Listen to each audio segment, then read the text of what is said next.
mercy. What is it? The four things? Humility, tolerance, Giving honor to others, giving not honor to expecting for others, and yourself. not expecting for yourself, or giving up position. This word humility is very deep. The Bengali word is doina, which is often translated as humility. I'm going to find a section here where Srila Guru Maharaj gives us a little more understanding of what this word is. Yes, Prapanda Jivanamrita, of course, is divided up into all the sections of the 6 limbs of surrender. So there's an entire chapter on humility as well. I find this section, it's in a chapter called Bhajana, Real and Apparent, in Sermons 2. It really kind of popped open my conception, because Guru Maharaj says some absolutely wonderful things here. So devotee asks the question, my friend was relating last night that you once said humility is accepting no position. Srila Guru Maharaj, yes, no position, because a servant has no independent position. His position is always on the command of the master. And then he says something which really, honestly, is one of the most profound things I think that exist on this planet. That's a little sentence in this book. He is always situated within infinite possibility. So, Jayashree talked about courage and humility. Humility is actually orienting yourself, understanding that Krishna is at the basis of the waves of reality. That's the deepest form of humility. So instead of, we have many different postures that our soul takes when we relate to the waves of experience that are flowing over us. Sometimes we're in the posture of yeah, all right. We just want to eat it all up. And sometimes we're in the posture of this is horrible. How do I get out of here? And we're trying to run away, either mentally or literally, physically moving our body from our current situation so we don't have to be there, right? This is talking about a different posture toward reality, which is this posture of namaste, and this posture of embracing what's coming. Because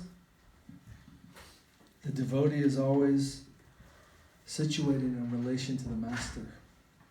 So if you understand that Krishna is at the basis of reality, then what are you sitting in? Infinite possibility. Every single thing on the spectrum of possibility that can come to you in the next second, you're ready for. Without any imposition of your mental system of, this little section of things I really don't want, and this little section of things I really do want. Because that's our natural position. Our natural position is we're imposing a reality that we want with our mind. A lot of us have an idea of what we want next week. Or we might have an idea of what we want this afternoon, right? And if there's some kind of, maybe that doesn't happen, we're going to be in a state where we're not happy, right? And or there's some things that we don't want to happen, and if those things do happen, then we're also not going to be happy. Infinite possibility is you're ready to dance in any situation. That's courage. To look at the spectrum of possibility with a smile and be ready for anything. And that's what a devotee is. When you say, we sing this song, Lilavati sang this song, Bhaja Hure Mana Shri Nanda Nandana Abhaya Charanara Bindare. Abhaya means fearless. Charanara Binda means under the shelter of his feet. So it really is possible to be fearless. And devotees really are fearless. They're not afraid of any set of circumstances. Because why? They have touched the beauty at the core of reality. We're living in a surface world, and we're living in the lie of our mental systems, what Guru Maharaj called Raga Dvesha. Raga Dvesha means we have a relationship of apathy and sympathy. And we just talked about in Gita class on Wednesday. Apathy and sympathy with certain circumstances, certain things in our environment. We're like, I like this, I don't like that. I like this, I don't like that. I like this, I don't like that. I like this, I don't like that. I like this, I don't like that. I like this, I don't. It's like infinite and forever. We're just going to constantly be like evaluating. I want that, and I don't want that, and right? Oh, I used to like that, but I don't like it anymore. So no. And that whole thing is gone. You're interacting with the Lord. You're interacting with the basis of reality. So, Guru Maharaj says, he's situated within infinite possibility. Means he's ready for anything. But then some refinement is necessary. Because also sometimes people think humility means some guy's going to come and like say, hey, give me your wallet. And you're like, okay. But maybe you're on the way to the store to buy some flowers for the deities. So now maybe it's not like, oh, okay. It's not necessarily that you interact with reality in some way that if there's any type of abuse that's coming to you, you take that. It's about what's your service, and you orient to that.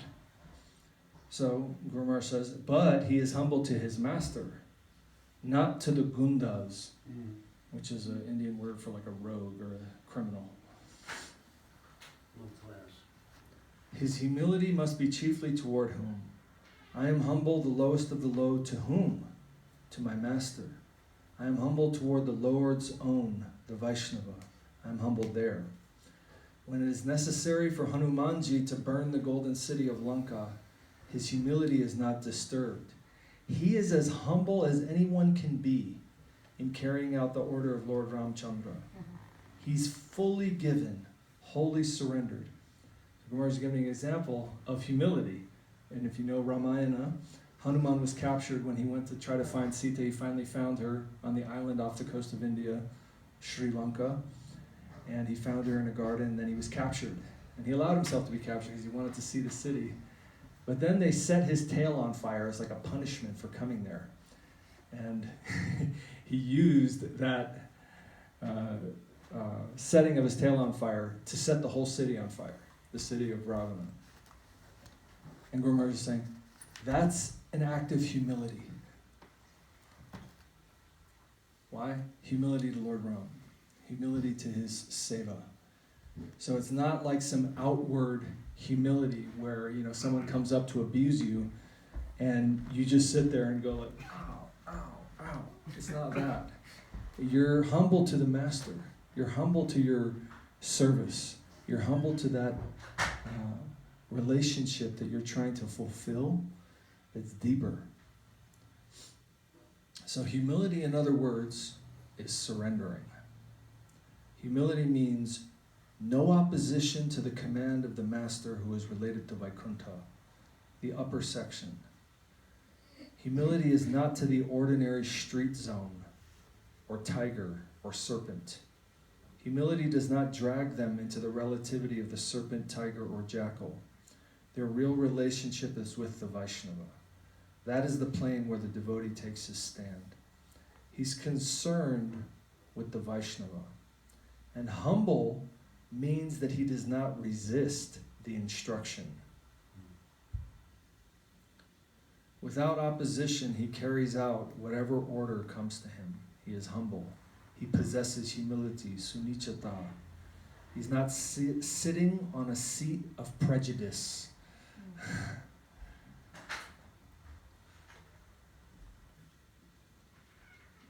So we're talking about being actually unbiased.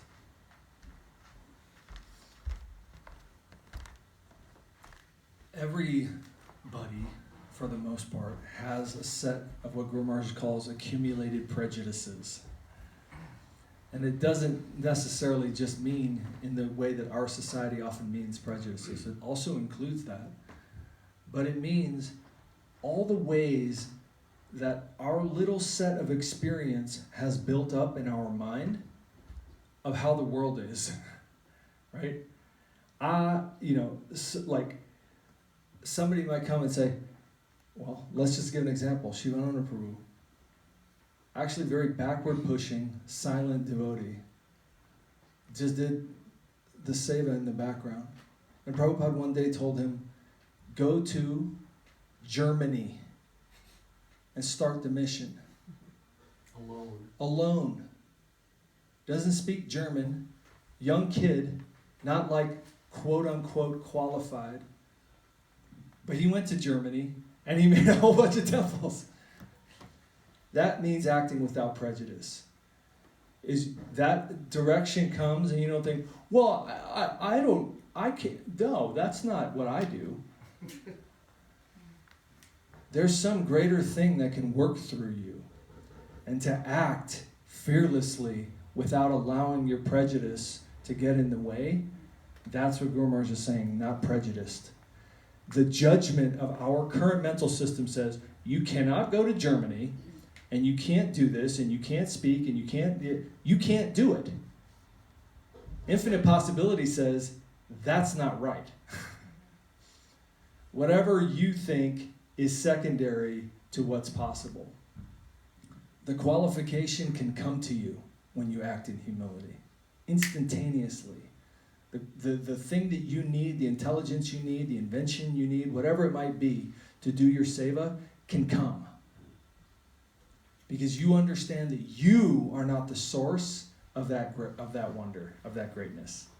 When you offer yourself in seva, then it will come to you. And so that's what Guru Maharaj is discussing when he says, act without prejudice. Don't let your mental system and its tiny set of experiences dominate what you think is possible and get in the way of the service command. I think that there's even this regarding form. There's form breaking, like Srila Guru Maharaj, when he was asked to go to England, he was backward pushing, but also he was thinking in terms of the service. So he told Saraswati Thakur that, I'm not the best qualified person. You should send the best qualified person. Saraswati Thakur thought about it and went with that. So it's like, that's humility. Thinking in terms of the service. It may be that you accept fully or you try to make the thing better. Something like that. I just wanted to throw that in. Generally, we think of humility as pertaining to the outside world. But this is not the meaning. So we have Trinada Pisanichana, humility, tolerance, and giving honor to others. It shouldn't be thought of in a superficial, relative way. It's not like you're like learning how to physically be humble. You know what I mean? Because anyone can sort of put on a show of that, where you like see somebody like, but your mind is kind of like, humility is an internal posture. It's just like all of Bhakti Yoga is. It's an internal posture. It's the deeper yoga. You're not doing something superficial. You're not putting on a show. It's not grabbable that way. You can't possess it that way. It has to be an internal development.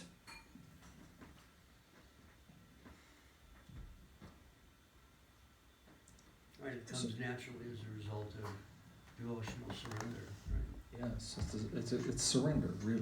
Yeah. Generally, we think of humility as pertaining to the outside world, but that is not the meaning. To the standard thinking person, the members of the outside world are deluded. They are mad. Humility is not the standard of madness. So conforming to madness is not humility. Catering to mad people, not humility. A madman has no standard of his own, so humility means to have a standard from the standard world. Do you follow? Yes, devotee says yes. Prabhupada has defined humility as that which is absent where there is a spirit of enjoyment. that which is absent where there is a spirit of enjoyment. Enjoying spirit or exploitation means aggression. There cannot be humility. Humility is only cent percent service. There is no humility in exploitation or renunciation either. Renunciation means some circumstance that you're in, including this world, or maybe even being embodied, where you're like, nah, I don't want to do that anymore. That's also some separate interest. It's some imposition. Bhaktivinoda Thakur says, Pashupaki hoye take swarge vani roye. I can be a bird, I can be a beast, I can be in heaven, I can be in hell. That's humility. We're looking at the spectrum of possibility and go, I'm ready to do anything. It's very, very, very deep. And it goes to what our teachers are trying to connect us with. Something so profound and high. A little bit, actually it's at the end of Sermons 1, Guru Maharaj defines going up to the relationship with that higher world, to Madhura Rasa, to the Vrindavan Leela. Guru Maharaj said there's Sambandha Rupa. Sambandha Rupa means there's some fixed relationship with the Lord where you're being parenthood or friendship. And then Guru Maharaj says, even higher than that is Kama Rupa. Whatever is the desire, whatever is necessary, you're ready to take that form.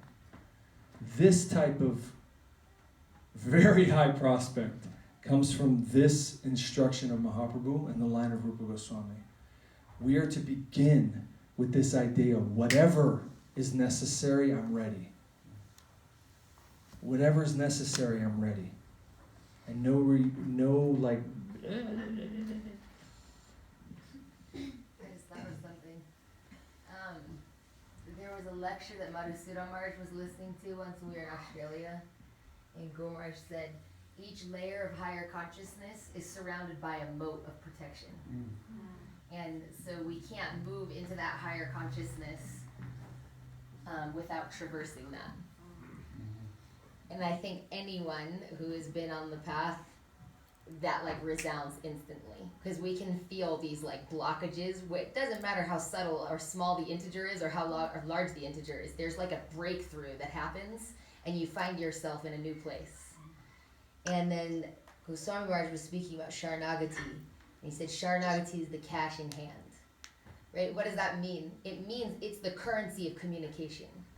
Right? Like that's the connecting point. That's the huge that's happening between these worlds. So how do you move from a lower state of consciousness past the moat? It has to be through a higher sense of self-sacrifice. You have to be a less selfish person to be able to perceive the world that's being spoken about, right? And so this like cash in hand could come off like a little bit objective with you're the subject, but when you see it as the currency of movement where the wire is live, then you're going, oh, this world is alive because of this substance and not any other substance. So how profound is humility, right? We have the 6 limbs of surrender that Guru Maharaj is talking about, but Mahaprabhu is laying out to chant the holy names, you need these 3 qualities. So what is inside of humility that's so profound that every faith in the world is like extolling the glories of this particular quality that like doesn't end, right? Like when we're saying Amrita, like through like this infinite life-giving substance, life after life is revealing itself. So clearly, like we say this one word, but it's like a universe, an endless universe is inside of that quality, and it has the ability to attract the higher world to have some grace on us. Because all of the other ways that we're trying to manipulate the higher world are repugnant to it. Right? So it's this amazing thing that is being said as, oh, it's humility. Yeah. You should try to not only worship people that have humility, but think of this as like a beautiful thing and like pray to invite that humility herself will start to like change my perception of reality, that I may actually see something like humbly one day. But it was really nice when I was so surprised when Madhusudana Maharaj was talking about that lecture. That's very nice. Sorry. So could I say something about infinite possibility? I was thinking that infinite possibility means when Krishna is our friend, It means anything can happen in a hopeful way. It gives us hope. The connection of infinite possibility, the qualities that come from us, is filled not with, oh, I can't make this, I can't do that, but hope. Krishna is unlimited. He can give me anything necessary to help me along the way. So it's such a hopeful, beautiful thing. That word asha is so wonderful. Joy. Yeah, Ajitasha. Ajitasha. Love that. Ajitasha. Ajita means unconquerable. Ajitasha. Hare Krishna, so much depth. So, humility doesn't exist in exploitation. Humility doesn't exist in renunciation. This is the core of Rupa Goswami's Siddhanta. There are only two. Hey, that's nice to know. There's only two. There's only two diseases that can affect consciousness. One is exploitation. The other is renunciation. And humility is not present in either of those. So, this is the line of unalloyed bhakti. And when we say alloyed, it means there's some presence of exploitation or some presence of renunciation. And this is why when Saraswati Thakur says, we're declaring totalitarian war on Maya and other anything other than bhakti. It's an expression of humility. Jai. There should be no alloy in the approach of the soul. And, some different structures and organization, they have this alloy built in. Because people, it's not that they're bad, but people are alloyed. So if you tell people, hey, you should worship God, people are like, okay, well, what's in it for me? A new car. Well, let's see. All your sins that you're going to suffer forever for are going to go away. All right. Okay, that sounds, I guess that's good, right? What about bread? Bread is included. Right? There's some alloy that you have to, the saints have put in there as like some attraction to people who are alloyed.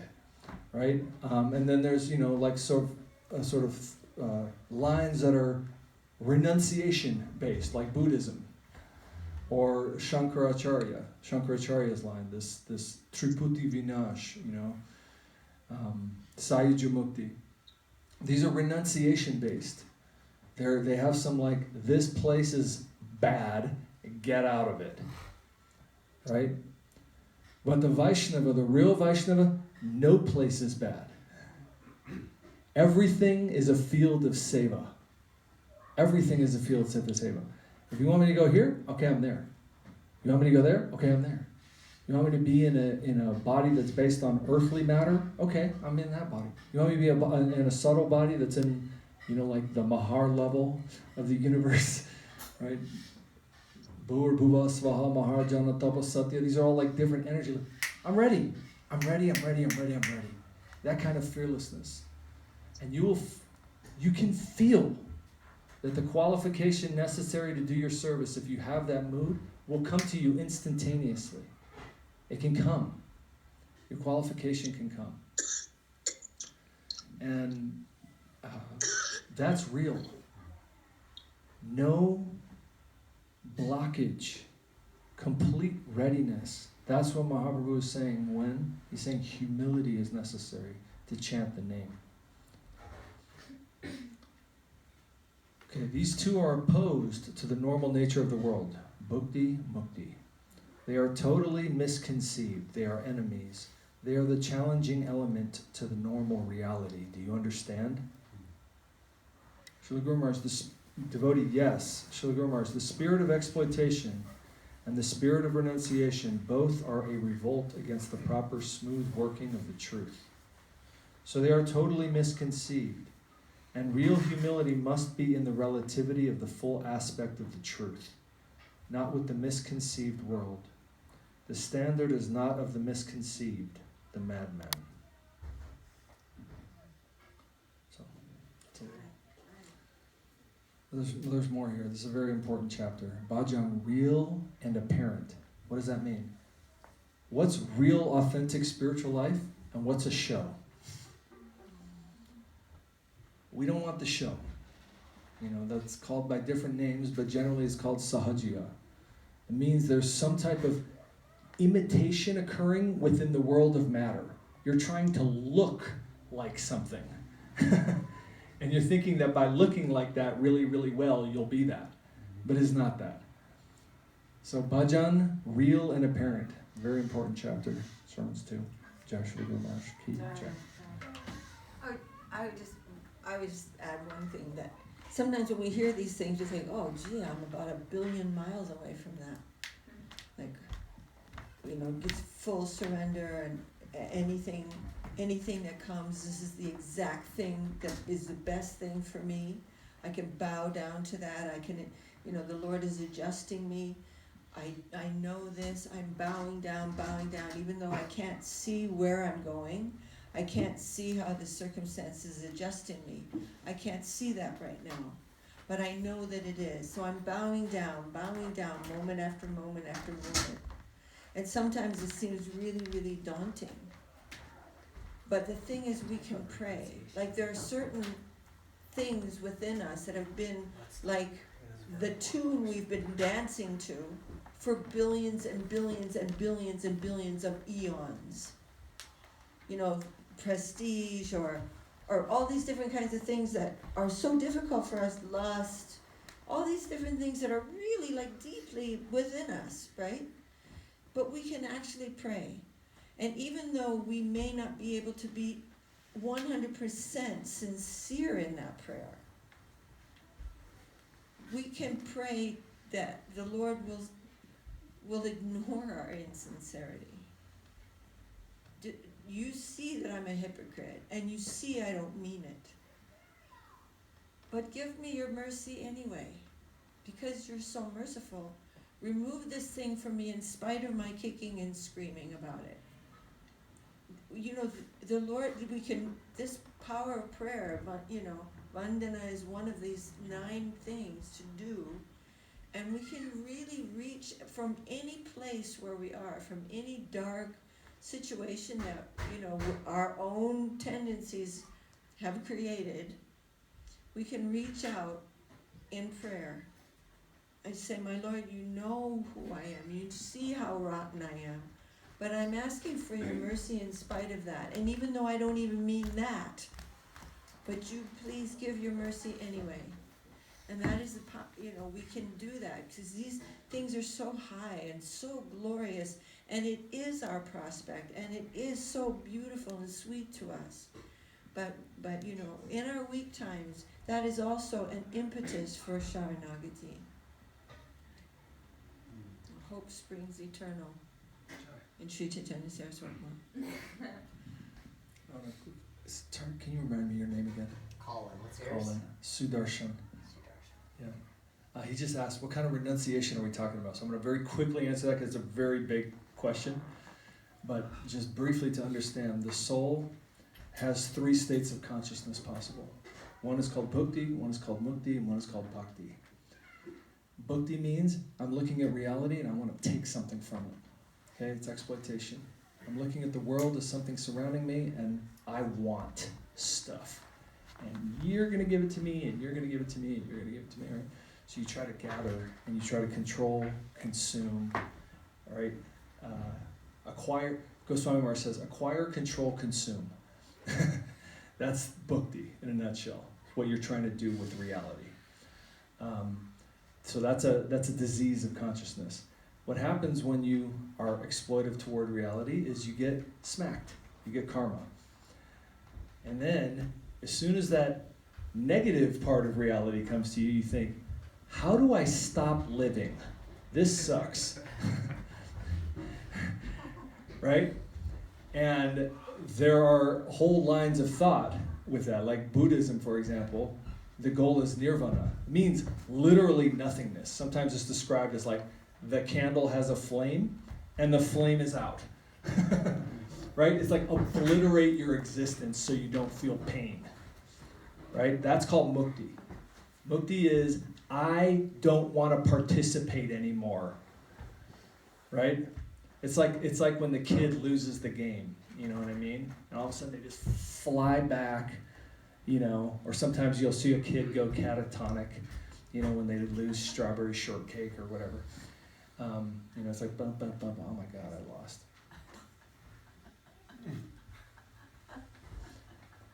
That's mukti. I don't like what's occurring, so I'm not participating anymore.